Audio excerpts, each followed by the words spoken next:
அரோகர கோஷத்திலே ஓ முகம் சிரிக்குமே சண்முகா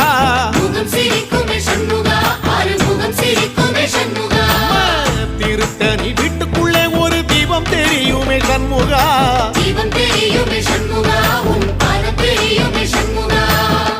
அரோகர கோஷத்திலே ஓ முகம் சிரிக்குமே சண்முகா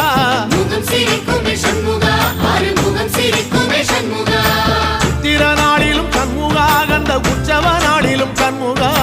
நாளுங்கிழமையும் சண்முகா ஒரு உண்மையை சொல்லவா சண்முகா ஆறு படையிலும் ஆறு காலத்திலும் பூசை நடக்குமே சண்முகா பூசை நடக்குமே சண்முகா நல்ல பூசை நடக்குமே சண்முகா